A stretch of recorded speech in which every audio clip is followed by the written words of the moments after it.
Hi there.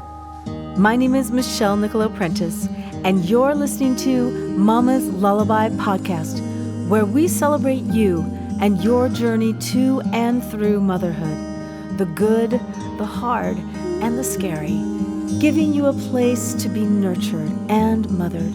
You deserve it. Welcome. Hey guys, it's Michelle. Please hit that like button and be sure to subscribe so we can keep you up to date on all the latest podcasts. Hello and welcome to Mama's Lullaby podcast. I'm Michelle Nicolo Prentice, and I'm so glad that you're tuning in today. I want to introduce you to two very special women. This is my friend Holly Porter. We've known each other since we were in 10th grade together, actually before that, but right. we met in driver's ed, which we'll tell that story later. And this is Deanna Loveland, and she wrote this amazing song that I wanted to write for my friend Holly. Deanna is a mother of 4 boys, and she's an incredible musician and singer and artist herself. She plays the harp and the piano, and we were wanting to write a song for a mom who has lost a child. And this is going to be a challenging podcast today because the subject matter is really, really going to be heartfelt and strong and tough. But hang with us because I think it's going to be an important podcast. So welcome to my kitchen. Welcome, ladies. Hey. We're just going to have a lovely conversation today. And first we'll start with Deanna. Why don't you tell us a little bit about you and what you do for a living and your little family and everything? Sure, yeah. Well, you kind of started already. Yeah, I am a mom of 4 boys. Have a 1-year-old, 3-year-old, 9 and 10. And we have a garage door company. We started that about 5 years ago. And I am a musician, singer-songwriter, harpist. And yeah. Harpist. So how does one decide they want to play the harp? It's a long story, but without getting into it too much, I was raised in a cult. And so part of that was just very conservative lifestyle. And we were around a lot of Amish and Mennonites. Okay. And they actually made harps. Wow. So that's how I fell into it. I met the harpists and the maker of the harps. And then I just started playing because I played piano already. And so just started playing songs from the moment I sat down. And I was 9 years old and just fell in love with it. Oh my gosh, that's so wild. I did not know that story. Yeah, it's a long story, but without getting into all so of that it, might be another podcast. Right. Wow, that is amazing. Well, so a mutual friend of ours, Doug Wayne Holmquist, who is the person who does all of my music. If you go to mamaslullaby.com and you can listen to all the beautiful lullabies that we've written, there's 2 volumes worth, and he does all of my mixing and mastering. But anyway, he kept telling me about you. And he said, you need to meet Deanna. You need to write a song with Deanna. Aww. And so when I was looking for someone to write this song about losing a child, it's a very difficult subject. All the other co-writers I had already written with were not willing to go there. It was just too difficult of a subject matter. So I called Deanna and I introduced myself and I told her what I wanted to do. And she said, I would love to do that. Yeah. And you're right. It is a difficult subject because especially if you have kids, I mean, it's your worst nightmare. You don't want to think about it. Mm-mm. But I remember when you reached out to me a couple nights after that, the Lord gave me a dream about something that had to do with losing a child. And I remember waking up from that and going, okay, Lord, like you're asking me to do this. So we're going to go there. Wow. I forgot all about that. I remember you telling me that now. Yeah. There's been a lot of things today that have been very, you cannot explain them today. So I believe that your little girl, who would be 18 now, Ellie, has been around us all day today, and she's been a little mischievous as well. Yes. But anyways, let's get into a little bit of the story.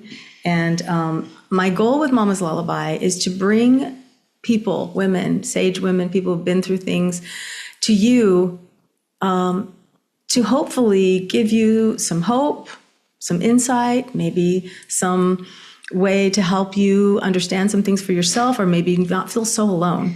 You know, Mama's Lullaby is a very big picture what am I trying to say?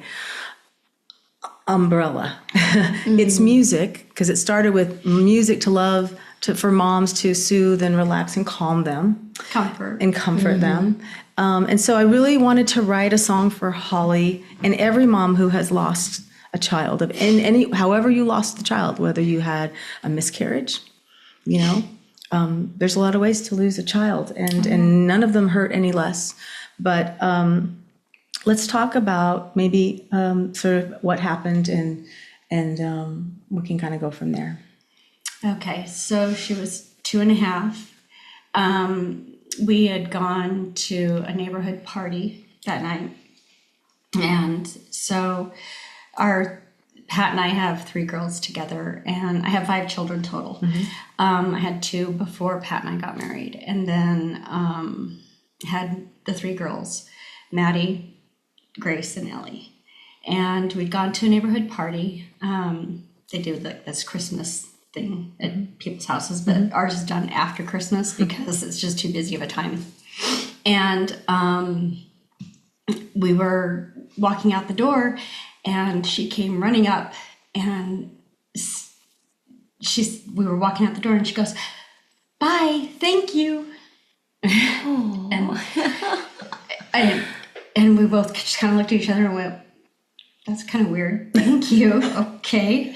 And we left and went to the party. And when we got home, all 3 girls were in our bed sleeping, because we left Maddie because it was in the neighborhood. We're like, she's 10. We're in the neighborhood. She can call us so we can get home really quick. And so Pat's like, "I'm not going to sleep with all 3 of them in our bed." And you literally would not sleep. No, exactly. And so we slept in Grace's bed. She has, it was like a full-size bed so that we could fit in there. And so everybody was fine. We checked on them. They were all fine. And the next morning, we get up and go into the kitchen to start breakfast. And because it was a weekend, it was Saturday. And Maddie and Grace come in. I'm like, "Where's Ellie?" And I go into my bedroom, and I'm the one that found her.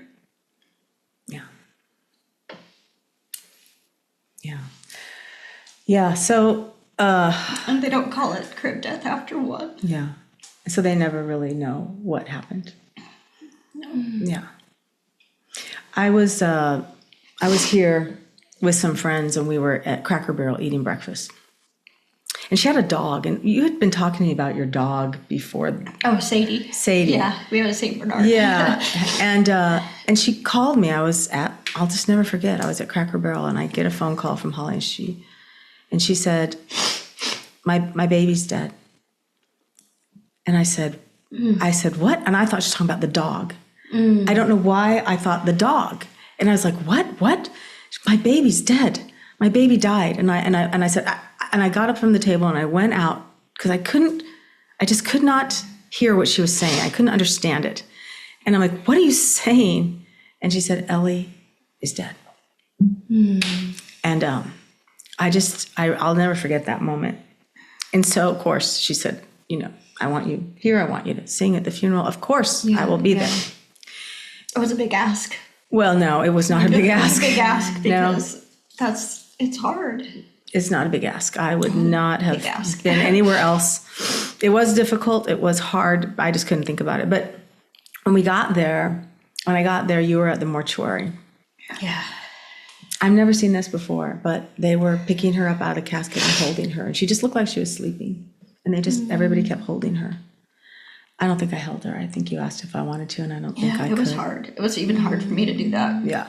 But it was kind of beautiful in a way. It was kind of beautiful. Yeah, this mortuary that we have in Salt Lake they're the most caring people. They really are. Ever. Starks. They're amazing. It's the most beautiful place. I hate mortuaries. I hate them. I've had so much death in my life as a young kid. And it feels like a home. It is a home. It is. And they make you feel so comfortable. They've taken this house and turned it into a mortuary. Oh, wow. It is a house. But it is so comforting and so beautiful. Yeah. Anyway, they're amazing. It was a beautiful service. And so after at her viewing, and then the next day, so at her viewing, Shayna, it's a married couple, and she had taken pink rose petals like it was a wedding and sprinkled them on the cement all the way from the church parking lot all the way up the stairs to the church. Yeah. It was beautiful. It really was. So as beautiful as the funeral could be. Yeah. Yeah, it was. So, okay, how do you survive? Again, like we said, it's your worst nightmare. It's the worst thing. Nobody wants to have any of their children die before them. So tell me kind of, how did you deal? What did you do? Oh, a lot of praying. Oh my gosh, I can't even tell you. I was thinking about that this morning, because there's those, they talk about this, is it the 5 steps, 7 steps of grief? Oh yeah. I don't know whether, I don't know how many there are. I think there's 5. It feels like a lot more. Yeah. It sure does. Yeah, and you're supposed to go through all these steps, and I never went through all of them. I know that with Ellie, because I never got angry, which is really weird. And I think it's just because I did a whole lot of praying. I mean, I clung to the Lord. Yeah. Yeah. I was wondering about that, because I have a friend who just lost her sister, and she was also my best friend. And she said, when we were having breakfast, she said, I'm so confused right now, because after the funeral, my friend Courtney, her husband and children were in church the next Sunday, which is, Courtney would want them there 100%, and but her sister was saying that it was just so hard, like, to think about going to church right then, because she's just has a lot of questions and a lot of not to say anger, but just confusion with, at God, like, why her? Why did why? And all these questions that she's dealing with. There was, so I guess I should probably take that back. There was one Sunday, I was really mad, and I didn't go to church. Yeah. And then it was like, okay. But there was only one in that whole time. I was really mad. And Pat came home and he goes, today was the day you should have been there. And I was like, oh. Which is probably why I went back. He goes, you should have heard the message today at church. And I'm like, okay, well. Yeah. So, and so I'm Catholic. And so you can go to Mass every single day if you want to. And I went every day for at least a year. And I think that's probably what got me through the first year. Yeah. Because I went every single day. Well, so Holly's had a lot of difficulty in her life, difficult times. Her mom died of cancer when I was 22. Yeah, and she had just had her second baby. baby. Yeah. My mom died October 14th, and my son was born November 17th. Yeah. And and he was premature, and I got told that he might not make it through the night. And they had to fly him from the hospital that I'd had him at to the children's hospital. They life flighted him. He made it, but yeah. And and so you've been through a lot of grief. Yeah. She lost her mom, then Lost she her sister, lost her my sister, and she lost her dad. So, and I always wonder, and yet Holly's always up for a good time. She's always, always just like it didn't kill you. It didn't crush you. It didn't make you not live anymore. And I can imagine you felt like not living many times, but when you have other children, obviously you can't not live. You have to. So how did you get to that place where you could, in our song, there's a part here. I just want to read this one little part first, and we'll read some more of the lyric first. But the song is called "There Are No Rules," and there's the best title ever. Yeah, because there aren't.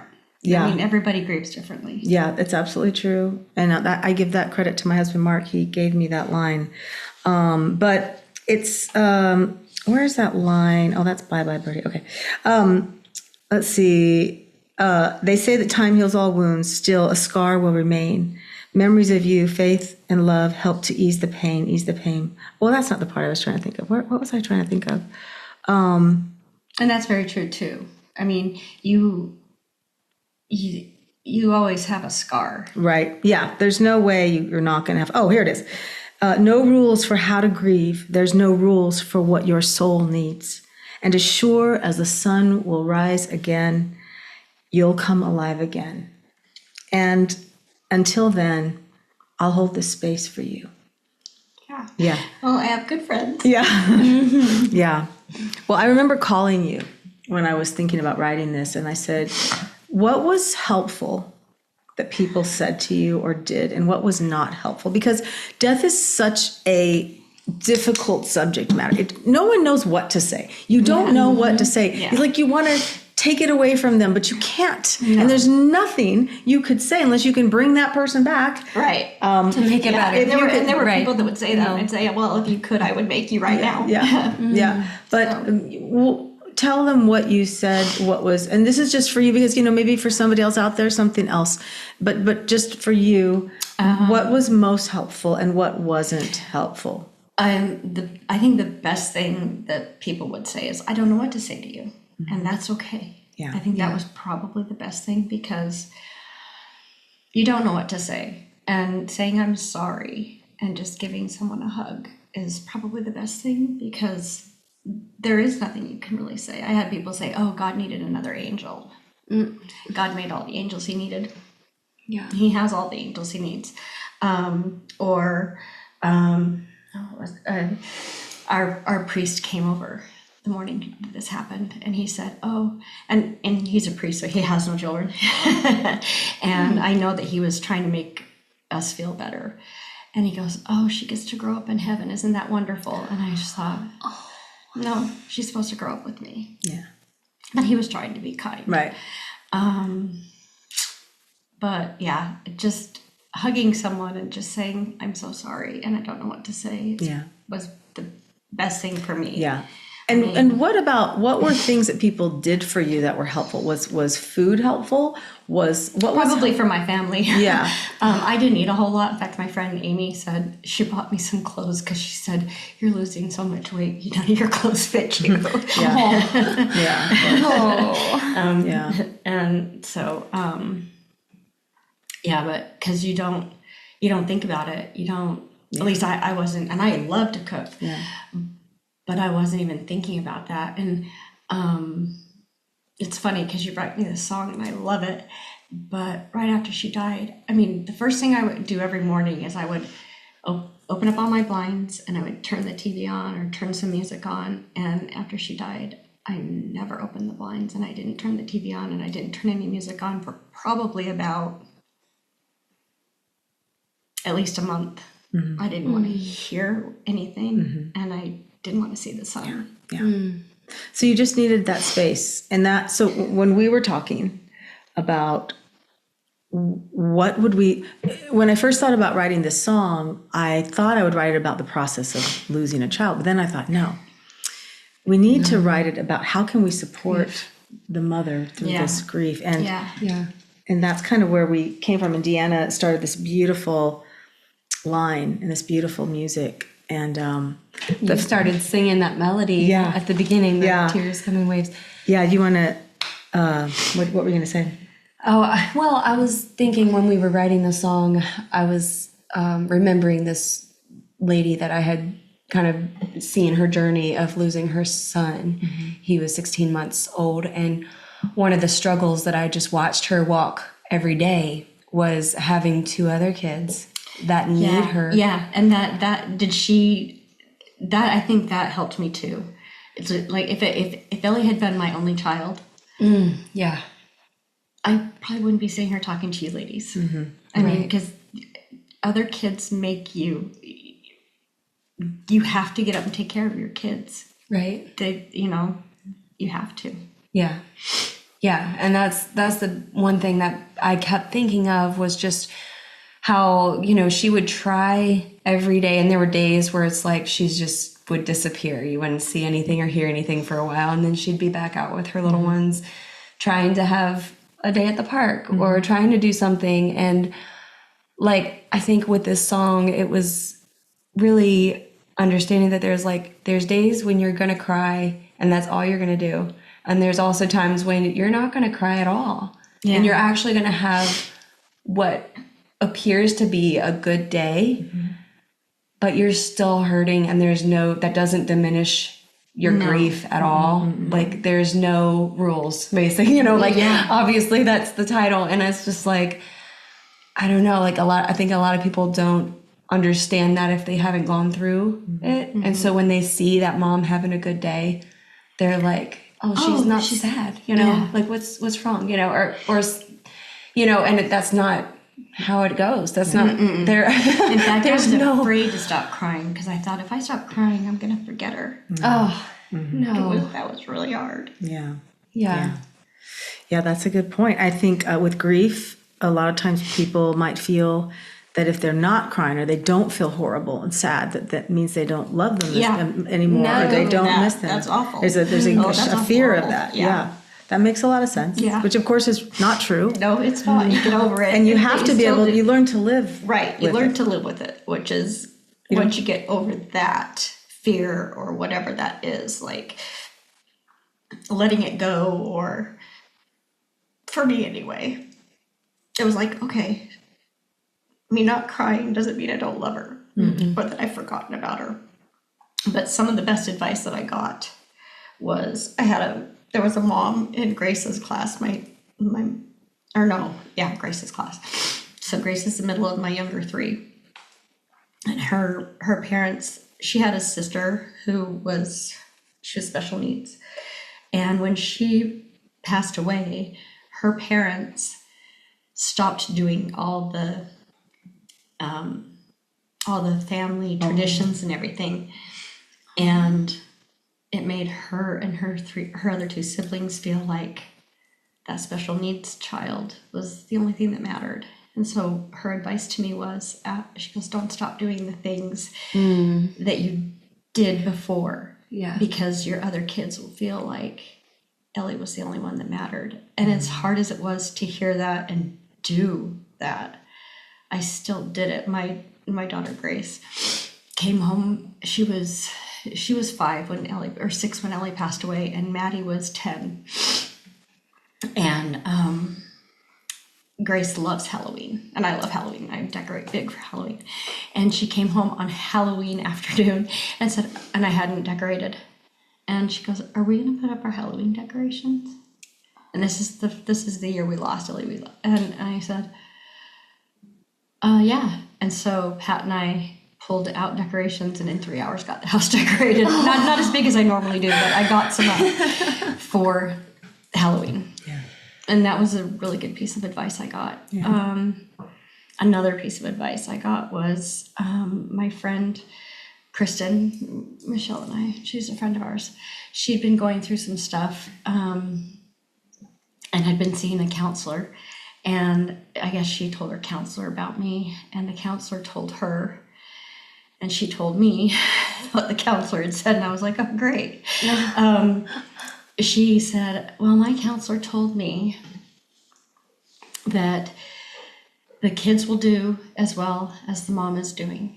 She said, the dad can be over there in the corner just falling apart, but as long as the mom is doing okay, the kids will do okay. And I went, great, just one more thing for moms to carry. Another burden for us to carry, not a burden, but, just having another pressure to suck it up and be strong about or whatever. And so whenever my girls saw me cry, but I tried really hard not to see them have me fall apart. Yeah. Because I didn't want that. Yeah.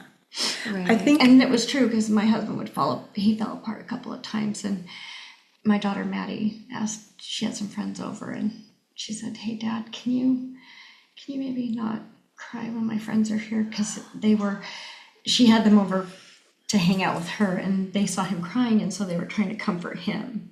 And it just made her feel bad. Yeah. And I'm glad she felt she could ask that. Yeah.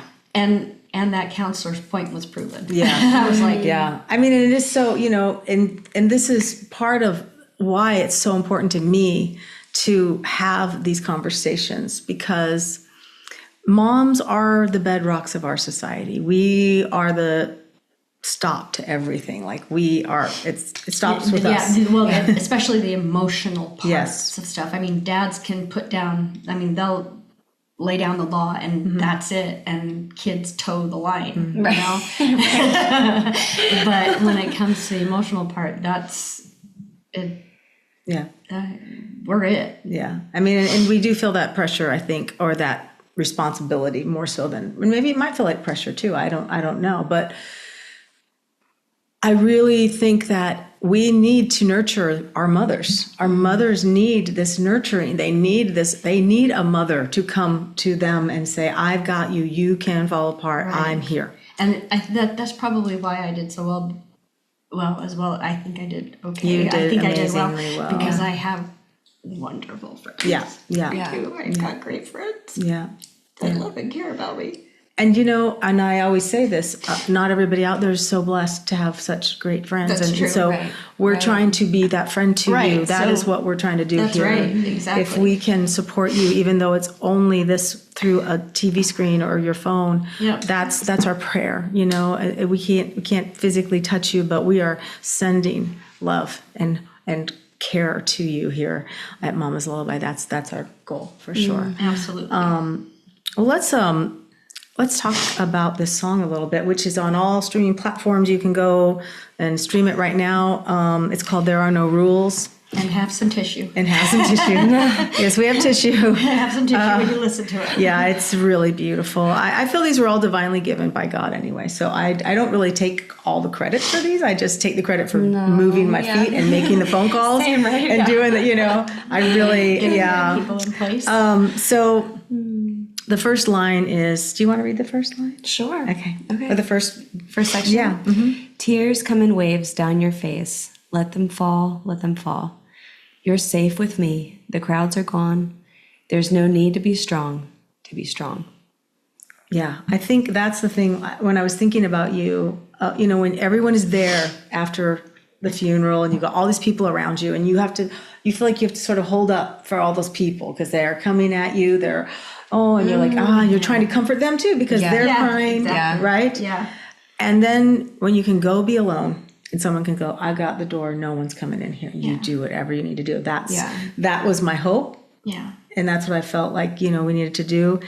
And then where it says, I'll hold this space just for you. There's nothing that you have to do. I know your heart has broke in two. Just take your time. There are no rules, and there are no rules of how to do this. Yeah. Just however you can get through it. I think about like Mark's mom, my husband's mom, and my grandmother. So many women have lost children, and in the old days, they lost a lot of children. They did. Yeah. How did they? Yeah, and it's and yet it is a club that no one wants to belong to. It's the worst club on earth. But some of us are members. Yeah. But and a lot of times you don't even know it until you've lost a child. One of the moms in Maddie's class, she had a daughter who was Maddie's friend. Mm-hmm. And then she had a son who was in Grace's class. So she had kids exact same age as I did. And she had a baby who passed away. And I didn't even know it. And she wrote me this letter about it. And I was just like, I didn't even know. Wow. Yeah. Well, that's a really good point. If someone has lost a child and you don't talk about it, you never know who might need to know that. Exactly. And it was such a sweet, nice letter and she knew the baby was going to die before she had him because he had a heart defect or something that they could not fix. Yeah. And they tried to talk her into having an abortion. She's like, no, I'm not going to have an abortion. I'm having my baby. Right. And she had him. And I think he was born between her daughter and her son.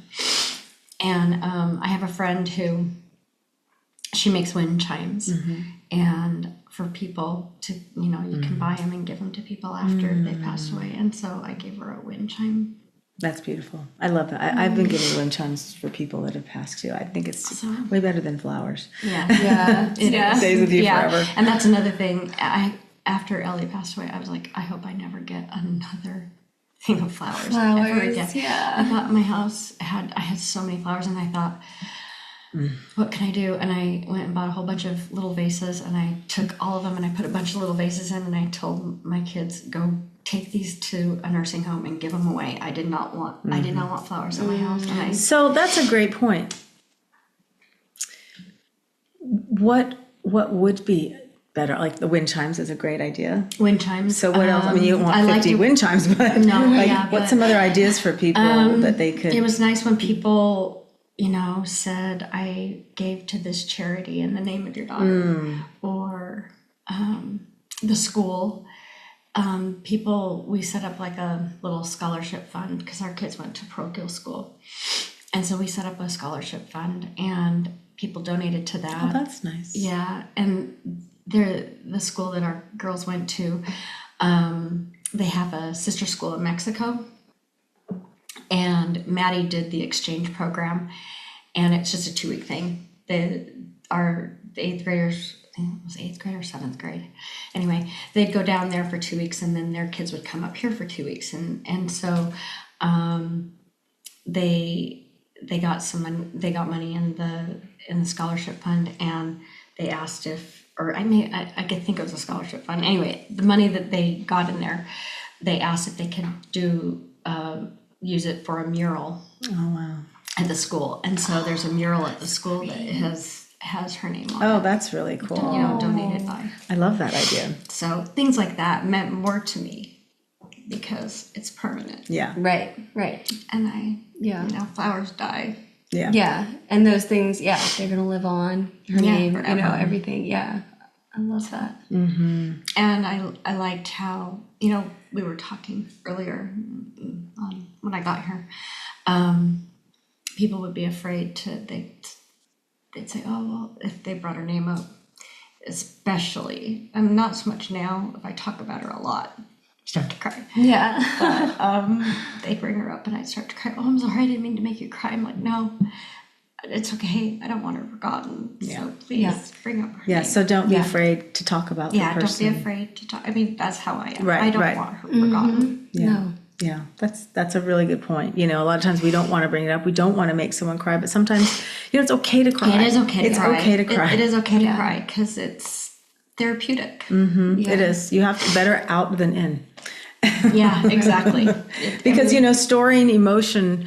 So one of the processes that I learned over the years to do is called a thing called faster EFT. It's tapping.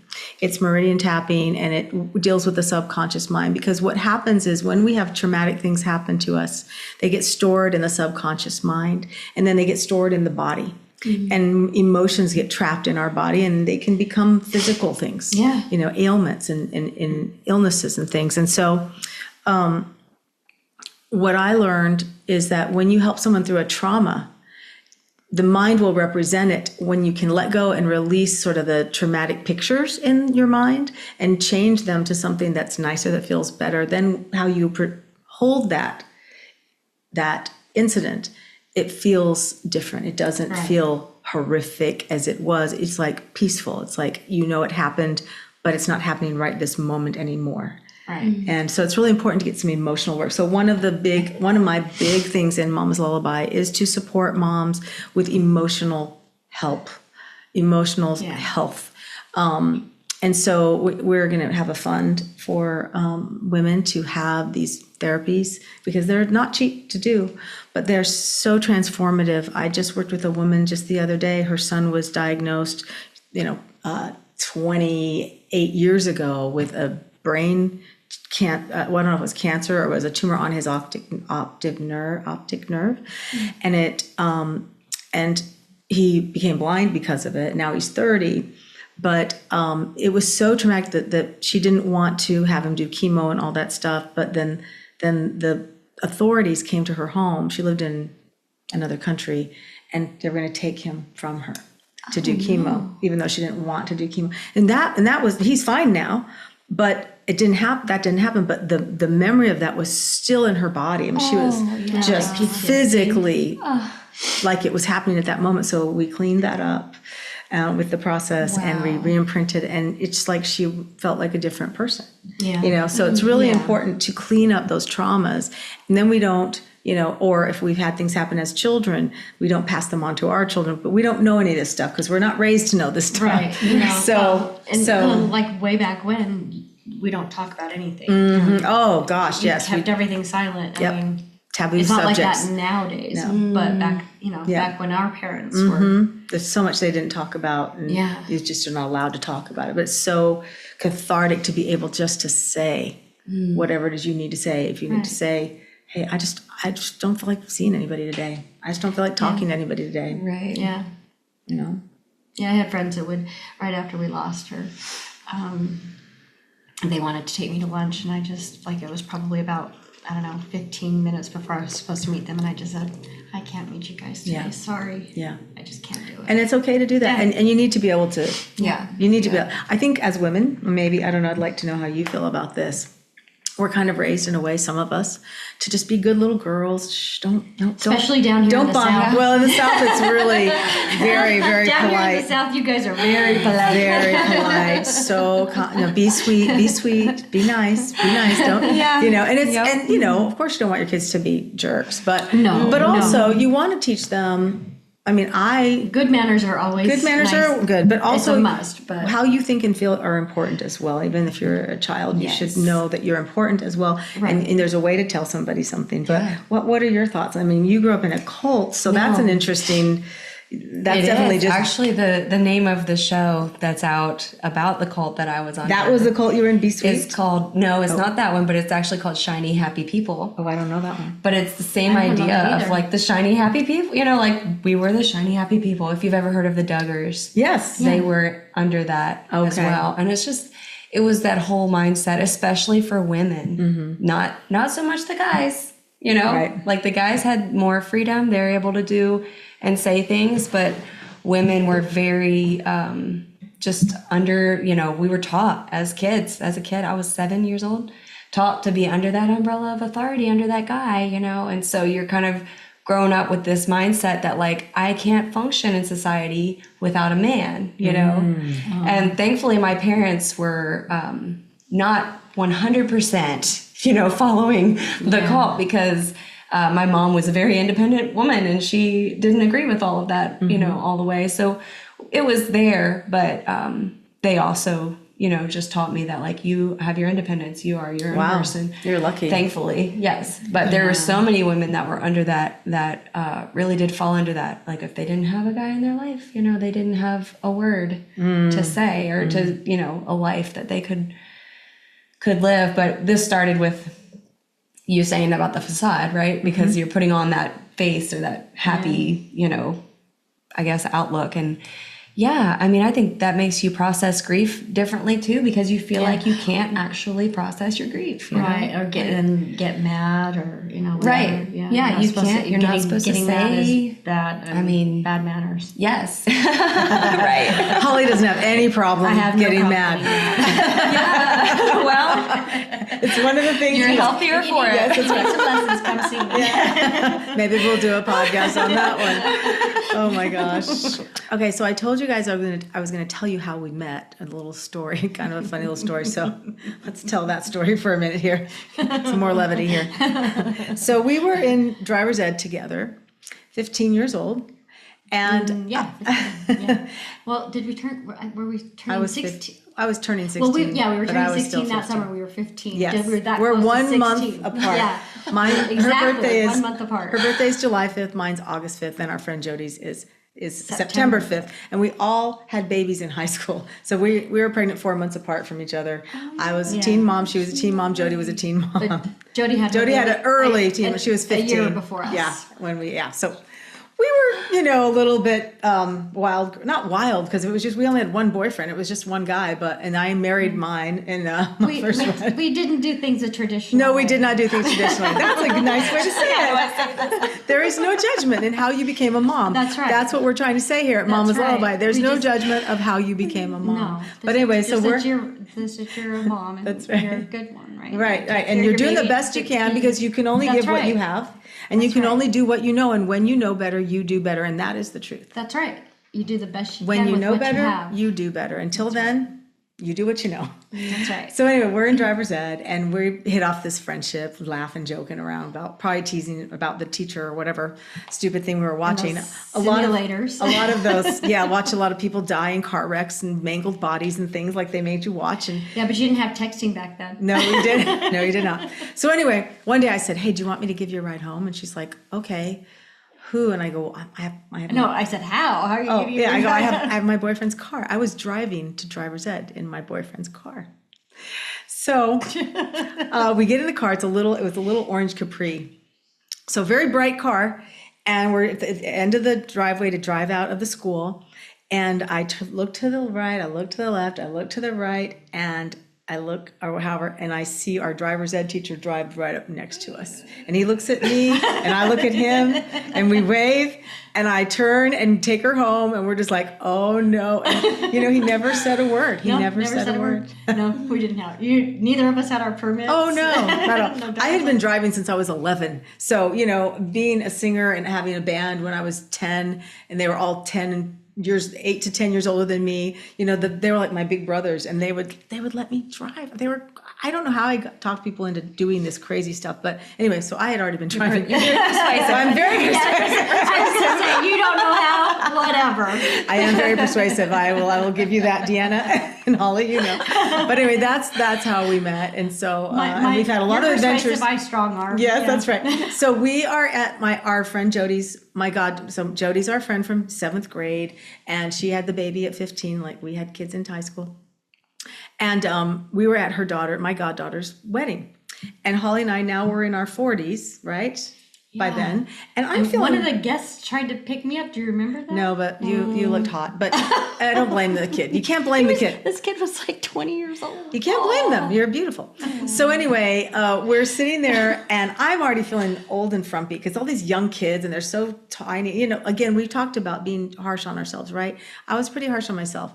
And I felt really fat, and I felt old, and I didn't feel attractive anymore at that particular time. And we're sitting at the table in the very back, and it's cake time. Well, of course, who doesn't love cake? So I go get cake and coffee, and I'm sitting there, and I take a bite of cake, and then I take a sip of coffee, and the coffee is so hot that I inhale and I start choking. No. Like you can't breathe. And Holly is a very strong person, as I was saying before. When Holly hits you, you go across the room. Or if she hugs you, she might break your ribs. I don't know. She's very strong and very powerful. But this particular day, when I really needed her to slap my back really hard, she was just patting me on the back. I'm like, so this young kid. I think I grabbed her arms like you do when you're a little kid and have her. I thought you were going to say she gave you the Heimlich. No. She would have probably broken my rib maybe, but not that day.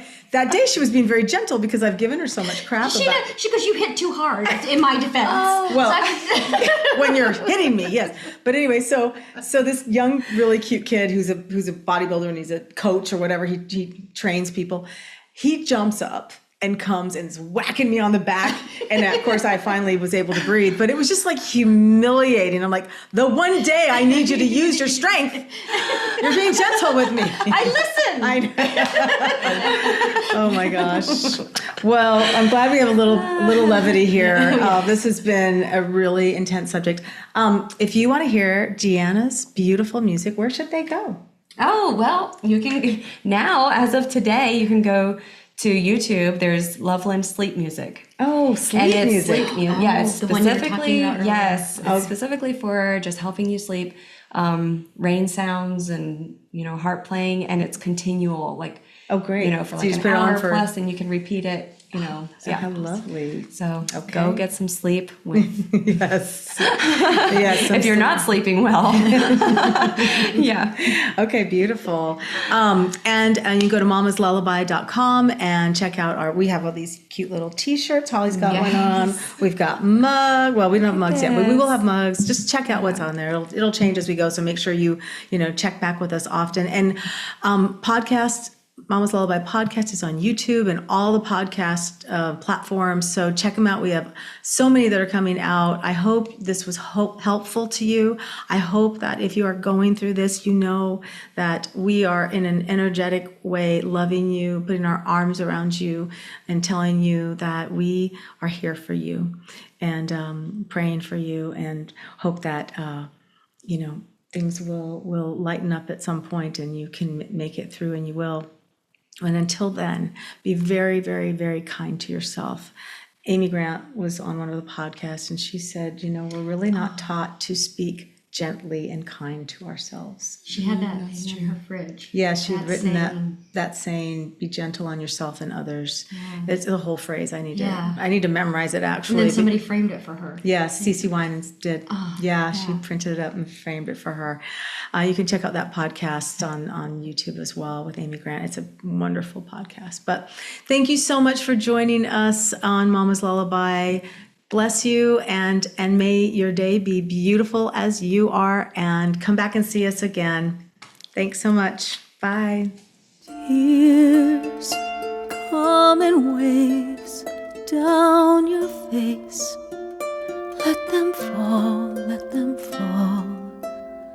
You're safe with me. The crowds are gone. There's no need to be strong, to be strong.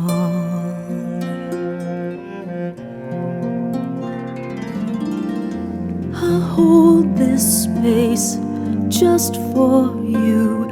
There's nothing that you have to do. I know your heart has broken too. You take your time, there are no rules.